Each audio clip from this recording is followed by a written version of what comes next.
안녕하십니까. 언제나 소비자 편에서 방송하는 콘스탄트 김의 티스와 함께 돈 버는 아카데미. 이번 시간에는요, 돈 버는 증여 상속 시간이 되겠는데요.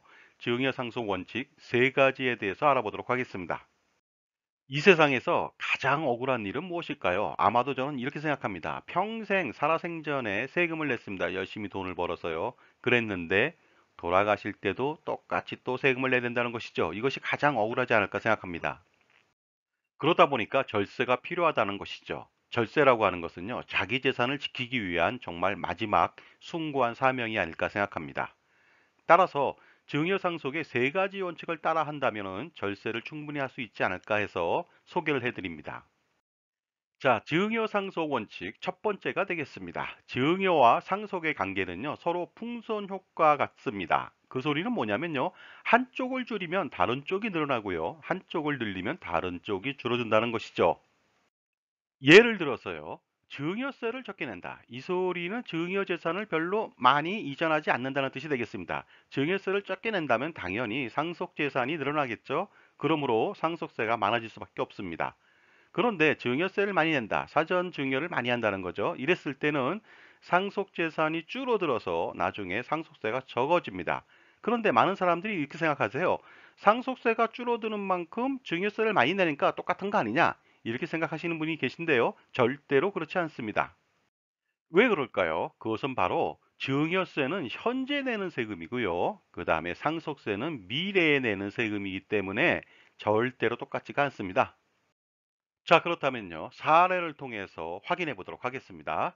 상속 재산이 100억 원입니다. 배우자하고 자녀 2명이 있다. 이랬을 때 상속세를 산출해 보도록 하겠습니다. 100억 원에서 배우자 공제 30억 원을 할 수 있죠. 일괄 공제 5억 원, 순금융재산 공제 2억 원, 장례비 공제 최대 1,500만 원 할 수 있습니다. 이렇게 했을 때 과세표준은 62억 8,500만 원이 나옵니다. 50% 구간이죠.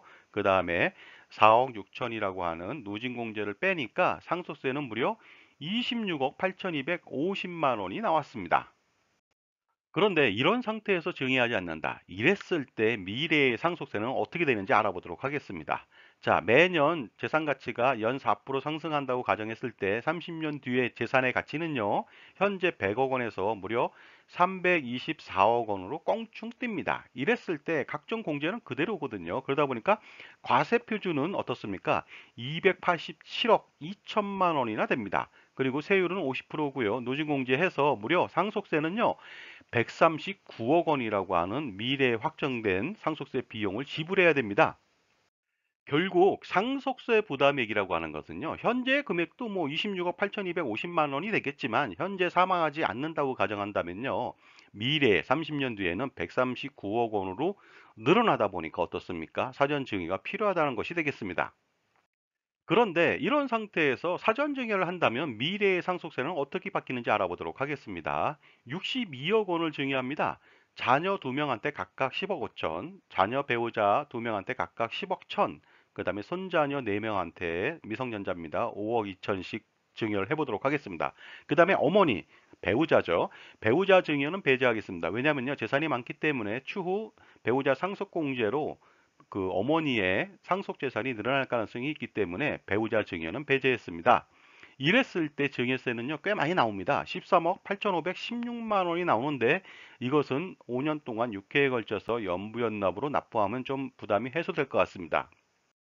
자, 이렇게 증여한 다음에 10년 후에 재차 증여를 해보도록 하겠습니다. 10년 후에는요, 43억 2천만 원을 증여해 보도록 하겠습니다. 자녀별로 5억 5천, 자녀 배우자별로 5억 천, 그 다음에 손자녀는 성년이 됐겠죠. 그래서 5억 5천씩 4명한테 증여해 본다면요, 증여세는 8억 316만 원 정도가 나오고요. 1, 2차 증여 합산해서 총 증여세는요, 21억 8,832만 원이 들어가게 됩니다. 이렇게 2회에 걸쳐서 사전 증여를 한다면요, 나중에 상속 재산은요, 30년 후에 29억 원밖에 남지 않습니다. 이랬을 때 상속세를 산출해 보도록 하겠습니다. 배우자 공제는 12억 3천만 원이고요. 재반 공제는 동일합니다. 그래서 과세 표준은요, 9억 2천만 원이 나오고 30% 구간에 걸리겠죠. 그 다음에 6천만 원 누진 공제하니까 겨우 상속세는 2억 1,566만 원밖에 나오지 않았습니다. 그렇다면 손익을 비교해 봐야겠습니다. 현재 상속세는 26억 8,250만 원이 되겠습니다. 그러나 증여하지 않고 30년을 버텼다. 그랬을 때 상속세는 무려 139억 원인데요. 만약에 2회에 걸쳐서 사전 증여를 했다. 그랬을 때 30년 후에 상속세는요, 2억 원밖에 나오지 않습니다. 물론 그동안 들어갔던 증여세에 21억 8,832만 원을 감안한다 하더라도 무려 115억 원이라고 하는 엄청난 상속세를 줄일 수가 있습니다.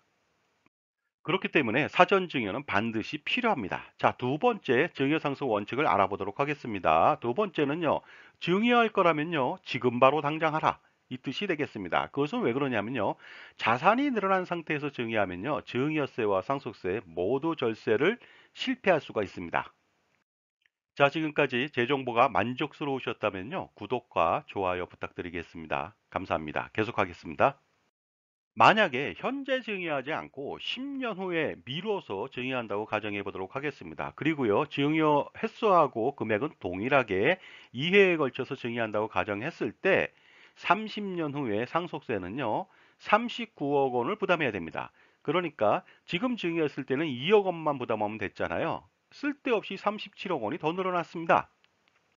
결국 자산 가격이 오른 상태에서 증여하면은 절세 효과는 반감될 수밖에 없겠죠. 그러다 보니까 지금 바로 증여 전략을 수립해야겠습니다. 자, 다음은요, 마지막이 되겠습니다. 증여 상속 원칙 세 번째가 되겠습니다. 세 번째 원칙은요, 끝까지 재산권을 행사하면서 상속세는 엄청 줄이는 전략을 펼치는 것이 되겠습니다. 예를 들어서 사전 증여를 너무 많이 하면요, 부모님이 재산권을 잃게 되어 이빨 빠진 호랑이로 전락될 리스크가 있다 보니까 현명한 증여 전략이 필요합니다. 그렇다면요, 사전 증여를 많이 하면서 그리고 상속세를 줄이면서 재산권을 행사할 수 있는 전략은 무엇일까요? 그것은 몇 가지로 요약될 수가 있는데 첫 번째는 바로 이겁니다. 부동산을 증여할 때 통으로 증여하지 마시고 토지만 증여하십시오. 바로 부분 증여, 파시알 기프트가 되겠습니다. 그러면서 건물은 부모님이 가지고 있으면서요, 매년 임대 소득 관리를 하면 되겠습니다. 그러면 나중에 어떻습니까? 그 토지의 가격은 급상승하고요. 그 다음에 건물 가격은 감가상각으로 떨어지다 보니까 상속세를 엄청 줄이지만 평생 재산권을 행사할 수가 있습니다. 두 번째는요, 부동산을 공동 소유하는 전략이 되겠습니다. 부동산을 한꺼번에 다 넘기지 마시고요, 일부만 남기고 증여하시기 바랍니다. 예를 들어서 토지를 99% 증여하고 1%는 부모님이 갖는 것이죠. 이랬을 때 어떻습니까? 자녀들은 그 재산권을 행사하기가 곤란합니다. 왜냐면요, 대출과 그리고 매도도 부모님의 허락 없이는 불가능하기 때문에 그렇습니다.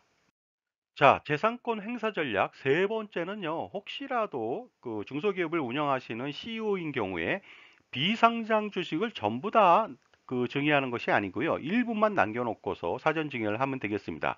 그러면 부모님이 평생 돌아가실 때까지 경영권을 지속해서 활용할 수가 있을 것 같습니다.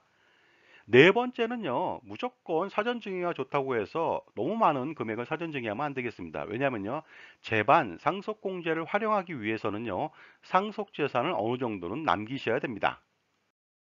자, 그렇다면요, 어느 정도를 남기면 좋을까요? 예를 들어서 35억 원을 남기고 돌아가셨다. 이랬을 때 상속세를 산출해 보도록 하겠습니다. 15억 원은 배우자 공제고요, 일가 공제 5억 원. 혹시라도 동거주택 공제를 할 수도 있겠죠. 그러면 6억 원 공제 받고요.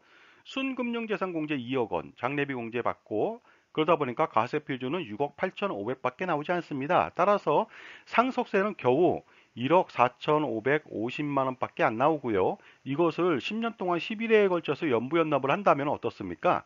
1,000만 원대 겨우 상회하는 금액을 납부하다 보니까 상속세 부담은 거의 없을 것으로 판단됩니다. 자, 따라서 증여 상속 세 가지 원칙, 바로 콘스탄트 김의 세 가지 원칙을요, 잘 따라하시면 되겠는데, 중요한 것은 어떤 자산을 또 누구에게 얼만큼씩, 그 다음에 어떤 방법으로 증여할 것인가, 이것은요, 자신에 맞는 증여 전략을 세울 필요가 있습니다. 자산가들은요, 그동안 평생 동안 자산을 힘들게 읽어왔습니다. 이제는 자산을 지킬 때가 아닌가 생각합니다. 자, 현명하게 재산권을 행사하면서도 상속세를 115억 원이나 줄이는 전략 어떻습니까? 컨설팅을 통해서 반드시 해야겠죠? 자, 지금까지 콘스탄트 김이 전하는 증여 상속 원칙 세 가지에 대해서 알아봤습니다. 감사합니다.